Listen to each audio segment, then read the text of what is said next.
여전히 상승 종목의 수는 굉장히 적은데요. 지금 현재 구간에서 외국인의 수급이 눈에 띄고 있습니다. 코스피 시장에서 외국인이 다시 매수로 움직임을 쌓아가고 있고 코스닥도 매수가 가속화, 선물 쪽에서도 매수세가 플러스로 지금 찍히고 있는 구간입니다. 외국인이 이 자리에서는 매수가 가능하다라는 판단을 내린 걸까요? 어제와는 다른 양상, 현선물 시장에서 오전과 다른 수급적 분위기가 체크됩니다. 그럼 내일장에 있어서의 전망을 어떻게 세워야 할지 오늘 시장에서 나타난 단서들을 통해서 내일장에 대한 여러 가지 전략들 얻어보겠습니다. 주식명가 MTNW 박태준 어드바이저 모십니다. 위원님 어서 오십시오. 안녕하세요. 네, 종가 분위기가 다시 한번 희망을 품게 하는 것인지 아니면 여기서 정말 믿어도 되게 하는 것인지 헷갈리게 합니다. 장중에 변동성이 어마어마했었어요. 첫 번째 단서 열어보겠습니다. 서킷 브레이커가 양대 시장에서 도출이 됐다라는 겁니다. 우리 엔캐리 청산 때 굉장했었던 변동성을 경험했는데 그때 변동성 지수보다 지금의 변동성 지수가 더 높거든요. 공포감을 오늘로서 다 해소했다라고 하기에는 아직까지는 저희가 더 기다려야 할 게 있을까요?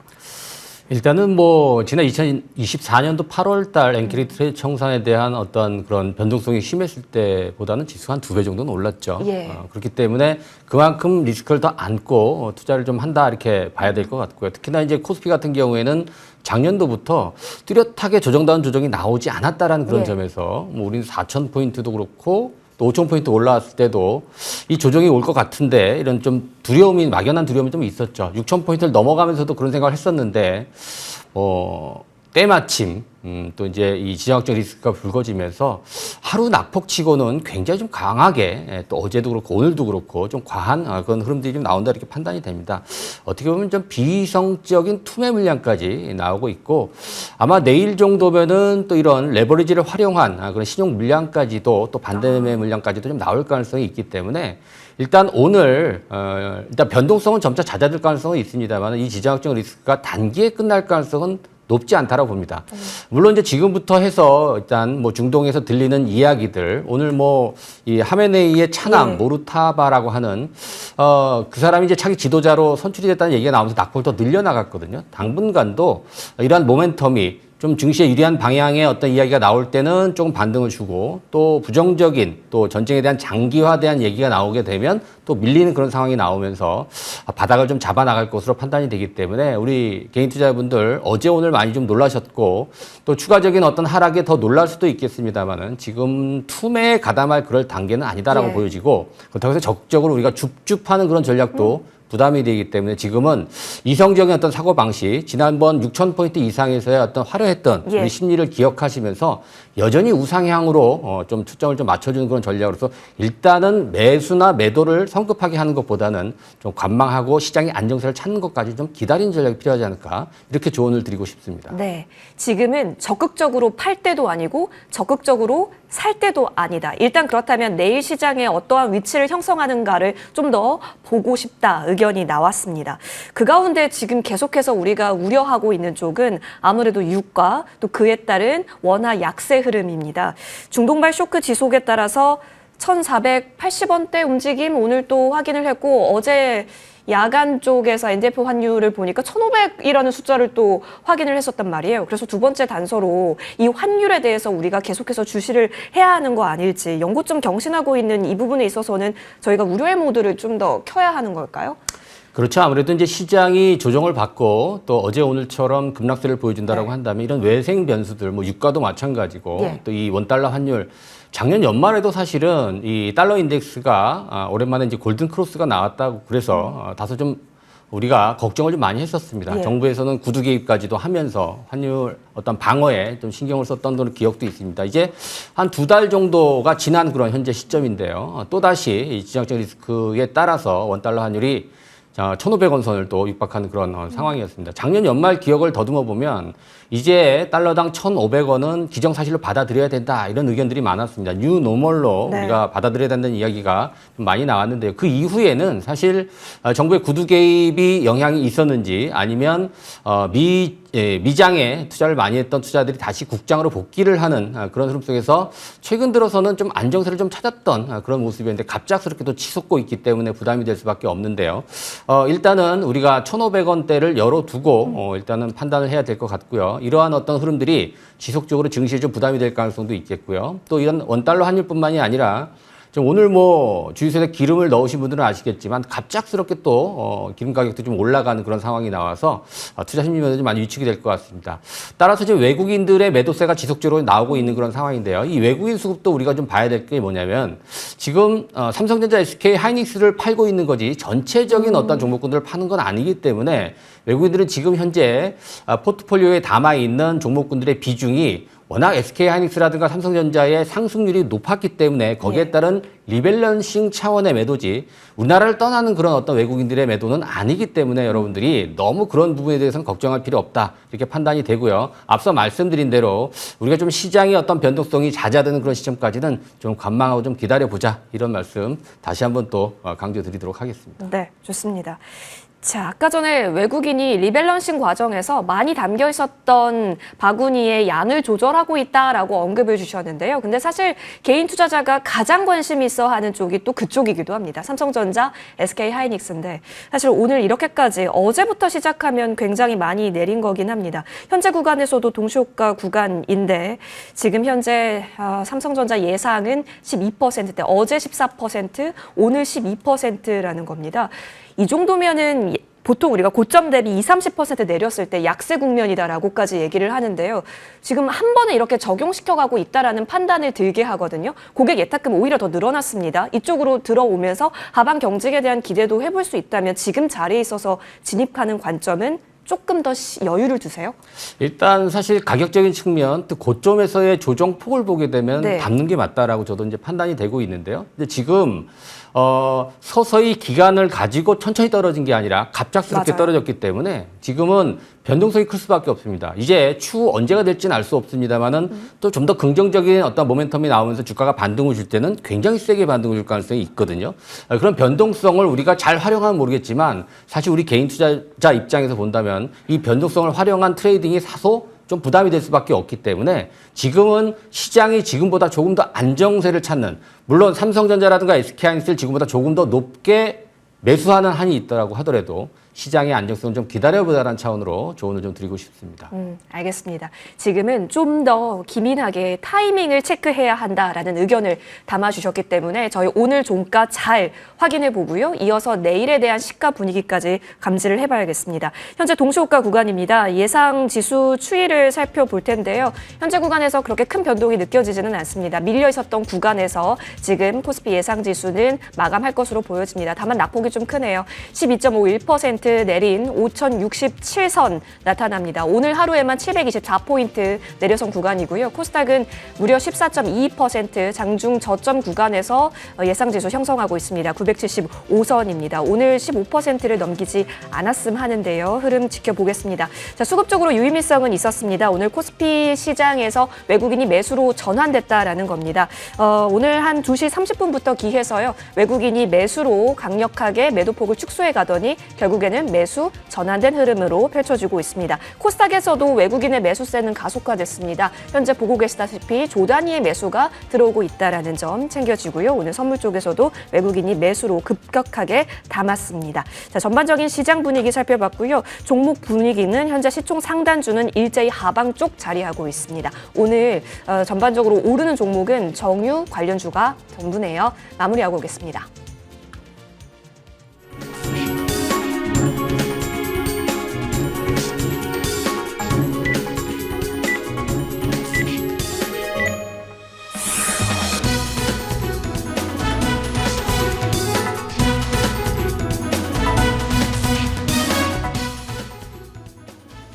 마감 시보가 다행이다라고 느껴질 정도로 참 힘든 하루였습니다. 코스피, 코스닥 양 지수가 동시에 서킷 브레이커가 들어간 게 2024년 8월 당시였는데 그 광경을 다시 한번 목도하면서 공포 심리가 극에 달했던 하루였는데요. 장중에 다시금 지수가 말아올리는가 하는 흐름을 보이기도 했습니다만 점차적으로 더 깊은 골을 형성하면서 코스피, 코스닥 양 지수가 모두 깊게 내려앉았습니다. 특히 코스피 지수 안에서는 삼성전자와 SK 하이닉스 동시에 이 거래일 연속으로 20% 넘는 하락폭을 기록하기도 했는데요. 자, 지금 양 지수 안에서 상승 탄력을 가져가는 종목을 찾기가 굉장히 어려운 상황입니다. 코스피 지수, 코스닥 지수 마감 상황 함께 정리해 보시죠. 코스피 지수는 12% 내리면서 5,090선에서 마감을 했습니다. 5,100선도 무너지는 모습이고요. 코스닥 지수 13.98% 하락으로 978선에서 마감하고 있는 모양새입니다. 코스피와 코스닥 6,000과 1,000이라는 숫자가 무색하게 최근 이렇게 흐름이 급격하게 내려앉고 있는 모습인데요. 코스피와 코스닥 수급도 이어서 살펴보도록 하겠습니다. 코스피 지수는 개인과 외국인들 소폭 매수세 들어오기는 했는데요.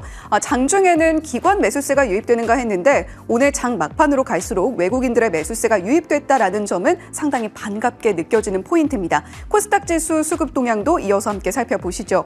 개인 투자자들은 순 매도세로 일관하는 모습이었습니다만 오늘장 코스피뿐만이 아니라 외국인들은 코스닥에서도 매수세를 보여줬습니다. 특히 1조 원이 넘는 거래량을 보여주면서 기관과 외국인의 수급 과연 내일은 조금 반전의 흐름을 기대해봐도 좋을지 수급 동향까지 이어서 살펴봤고요. 오늘의 리딩 섹터 살펴보겠습니다. 자, 리딩 섹터 첫 번째는 지금 유류 도소매 관련한 기업들이 연일 상한가를 기록하고 있는데요. 특히 흥구석유 이러한 종목들은 상한가로 직행하는 모습 연 이틀 동안 기록을 해주고 있습니다.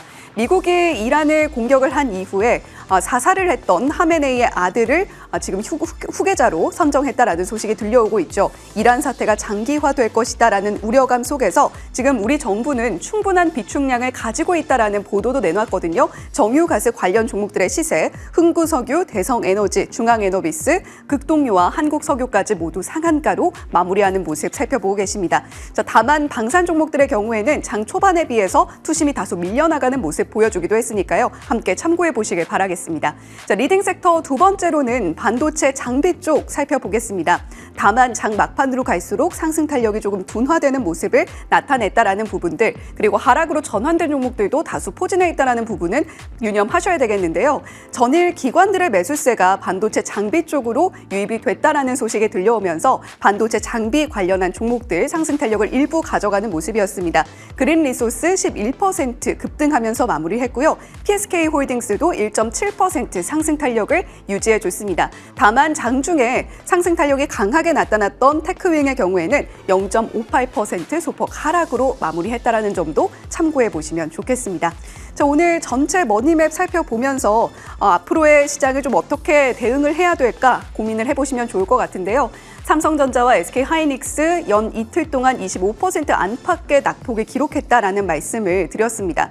자, 하지만 이제는 좀 바닥을 다지고 올라서도 되지 않을까라는 생각이 들게 만드는데요. 오늘 사실 이렇게 개별 섹터로 들여다보는 것이 의미가 있을지 모르겠습니다만 삼성전자 11%, SK하이닉스는 9.58% 하락했고요. 제약바이오 섹터, 금융 섹터, 조선과 해운 섹터 오늘 전반적으로 상승하고 있는 섹터는 단 한 종목도 보이지 않습니다. 자, 이러한 장세 속에서 우리가 내일에 대한 대비 어떻게 해야 될지 저희와 끝까지 함께 하시면서 전략 점검해 보시길 바랍니다. 자, 오늘 머니맵 보여드리는 게 사실 어떤 의미가 있을까 싶을 정도로 굉장히 파란 불빛을 많이 보고 있네요. 오늘 코스피에만 거래대금이 62조입니다. 오늘 하루 사이 코스피가 거래대금 62조, 삼성전자에 29조가 모여 있습니다. 지금 하방으로 밀려나면서 외국인이 이렇게 밀릴 때 막판에 들어왔다라는 점에서 의미는 좀 챙겨보겠습니다. 이제 내일에 대한 시가 그리고 여기서 미국장이 어떤 흐름을 보이게 할지 지금 미 나스닥은 하방 쪽 그려가네요. 좀 더 시계에 여유를 두고 흐름을 봐야 한다라고 언급을 주셨기 때문에 그렇다면 지금부터 섹터의 우선순위 저희가 좀 더 골라보겠습니다. 자, 과연 우리 위원님이라면 내일의 섹터를 바라볼 때 어디에 기회가 있다라고 보실지 궁금해집니다. 내일의 섹터 열어보겠습니다. 바로 일시적인 후진 기어를 놨을 뿐이다. 자동차주 다시 보자라고 언급 주셨네요. 오늘도 자동차주가 시세가 다른 대형주와 비슷하긴 했었습니다. 네. 마찬가지로 지금 섹터를 선정하기가 좀 쉽지 않은 예. 그런 시장 분위기였는데요. 삼성전자나 SK하이닉스가 많이 떨어졌다고 이 종목은 사실 우리 개인들이 좀 많이 선호하는 그런 종목군인데요. 현대차를 비롯한 자동차 업종도 좀 마찬가지다라고 생각을 합니다. 하지만 말씀드린 대로 아직은 바닥을 확인하기는 좀 어려운 그런 섣불리 또 바닥이다라고 이야기하기가 좀 어려운 상황이기 때문에 일단 뭐 반도체 투톱 같은 경우에는 작년도에 상당히 많이 달렸던 그런 종목군이었다라고 본다면 현대차를 비롯한 자동차 업종군들은 올 1월부터 달렸다라고 볼 수가 있기 때문에 작년도에 반도체 투톱이 있었다라고 한다면 올해는 자동차 업종이 이 피지컬 AI의 어떤 모멘텀과 함께 재평가될 수 있는 그런 어떠한 상황이 된다. 물론 이제 시장의 안정세를 찾아야지만 이 자동차 업종들도 이제 시총 상위 종목군들이 대부분이기 때문에 올라갈 수 있다라고 보지만 특히 이제 최근에 현대차 그룹에서 이 새만금의 9조 원 투자한다는 이야기도 나오면서 이 생태계를 더욱더 확대시킬 수 있는 그런 또 모멘텀이 나올 가능성도 있다라고 보고요. 특히나 이제 뭐 보스턴 다이내믹스의 IPO 이런 부분에 대한 기대감. 그리고 오늘 또 보도를 보니까 코엑스에서 이 아틀라스에 대한 시연, 개인들한테 사족 보행 로봇이라든가 이 휴머노이드 로봇 아틀라스 시연하는 그런 어떤 기사도 제가 본 기억이 있습니다. 아무튼 이 자동차 업종 전반적으로 이 밸류에이션이 매력적이다라는 점, 이런 점을 고려해 본다라고 한다면 관심 있게 봐야 되는 섹터가 아닐까. 물론 시장이 회복이 된 이후에 흐름들을 좀 봐야 되겠죠. 뭐 현대차를 중심으로 한번 관심 있게 보는 것도 좋은 팁이 될 수 있겠다 말씀드리고 싶습니다. 네, 밸류 매력도를 우리가 대형주 내에서 살펴본다면 이제 새로운 로봇에 대한 밸류를 적용받기 시작한 현대차 그룹주 관심 있게 살펴보자 의견 받아봤는데요. 현대차 그룹주가 사실 부품까지 합쳐서 본다면 정말 많습니다. 그래서 과연 어떤 탑픽이 그 안에 숨어 있을지 바로 여쭤볼게요. 후진기어지만 지금부터 잘 보자. 탑픽은 공개합니다. SL이네요. 네. 뭐 SL 같은 경우에는 만년 우량주다라는 그런 이야기를 좀 듣고 있지만 사실 작년도에도 주가가 많이 못 올랐고요. 최근에 이제 역사적 신고를 돌파하면서 시세를 좀 주도하고 있습니다. 앞서 말씀드린 대로 뭐 현대차 그룹 전반 또 뭐 GM이라든가 포드 같은 미국 자동차 회사 또 길리 자동차 같은 중국 회사에 자동차 헤드램프를 납품하는 업체로 잘 알려져 있죠. 현금성 자산도 굉장히 풍부하고 밸류에이션도 저평가를 받는 만년 우량주다라는 타이틀을 좀 갖고 있는 현대차 그룹의 1차 벤더 업체인데요. 이 종목 역시도 이제 우리가 이제 피지컬 AI 쪽 부품 업체로 우리가 변신을 하면서 이런 밸류에이션 자체가 계속해서 재평가를 또 진행이 되는 그런 과정 속에서 일단 프리미엄도 이제 기대를 좀 해볼 수 있다 이렇게 판단이 됩니다. 특히나 이제 보스턴 다이내믹스라고 하는 현대차 그룹의 이 로봇 기업에 또 이 램프를 납품한다라는 그런 또 이야기까지 좀 나오고 있고요. 아무튼 이제 자동차 헤드램프 회사에서 로봇 모듈 업체로 변신한다라는 그런 프리미엄까지 우리가 기대를 좀 해볼 수 있다 이렇게 판단이 됩니다. 말씀드린 대로 이 새만금에서 현대차 그룹의 9조 원 투자 여기서도 충분히 또 역할을 SL이 좀 할 수 있을 것으로 기대가 되기 때문에 이 종목 일단 지금 현재 가격이 6만 원이 살짝 깨져 있는 그런 상황입니다. 충분히 매력이 있는 그런 가격대라고 보여지고요. 이 종목은 10만 원 정도까지도 굉장히 좀 높은 현재 위치보다 훨씬 더 많은 수익률을 우리가 좀 기대해보는 그런 어떤 1차 목표가를 10만 원 정도 말씀을 좀 드리고요. 5만 원 정도 선에서 손절매 가격을 잡으시면 SL 또 좋은 또 우리의 또 타겟이 될 수 있지 않을까 제가 말씀을 좀 드리도록 하겠습니다. 업사이드 굉장히 높게 봐주셨네요. 투신이 지금 9거래일 연속 SL 이런 시장에서도 담고 있습니다. 부품단 확장시켜서 로봇 모멘텀 붙어서 가장 1번 주자를 달렸던 게 HL 만도거든요. 근데 HL 만도는 어제 오늘 좀 많이 내려요. 오히려 지금은 SL을 좀 더 우리가 우선화시키는 게 더 맞는 전략일까요? 사실 뭐 하루하루의 움직임에 민감할 필요는 없다라고 보여집니다. 뭐 제가 말씀드렸던 10만 원 가격이 당장 이번 달 오늘 내일로 이제 올라가는 거 아닌 것처럼 자동차 어떠한 이 섹터 부품 업체들 같은 경우에도 하루하루의 어떤 변동폭 또 하루하루의 또 상승폭 자체가 차별화되기 때문에 오늘은 얘가 좋을 수 있지만 내일은 제가 다 좋을 수 있다라는 관점. 근데 이제 제가 봤을 때는 HL만도라든가 그 외에 다른 부품자도 충분히 매력도가 있습니다만은 지금 현재 SL이 치고 올라가는 어떤 흐름들이라든가 최근에 신고가를 돌파했다라는 그런 매수 힘 자체는 조금 더 매력이 있지 않을까라는 관점에서 오늘 SL을 준비를 해봤습니다. 네, 차트의 힘이 SL에서 좀 더 강력함이 느껴집니다. 자, 이렇게 우리 위원님과 함께 소통할 수 있는 방법, 특히 장중에 실시간으로 대응받고 싶다라고 한다면 어떻게 하면 될까요? 글쎄요, 요즘 많이 어려움들을 토로하고 계시는 것 같습니다. 밑에 QR코드, 여러분 휴대폰 지금 여셔서 카메라 기능 실행하시면 저 QR코드 갖다 대시면 저랑 장중에 소통할 수 있는 소통 창구로 직접 바로 연결이 되니까요. 어려움 있으신 분들, 제가 최근에 이제 신고가 돌파 매매 기법에 대해서 많이 설명을 해드리고 있는데요. 어려움 있으신 분들 지금 바로 입장하시면 저랑 소통할 수 있으니까요. 지금 바로 들어오시면 될 것 같습니다. 네, 우리 위원님 워낙 안정감이 느껴지는데요. 오늘 어려웠던 시장의 장 종료를 위원님과 함께할 수 있었습니다. 여러분 위안을 많이 좀 삼아가는 것도 중요하겠지만 내일의 대응이 더 중요할 수도 있겠습니다. 이어지는 머니투데이 방송과 함께하십시오. 오늘 장 고생 많이 하셨습니다. 고맙습니다.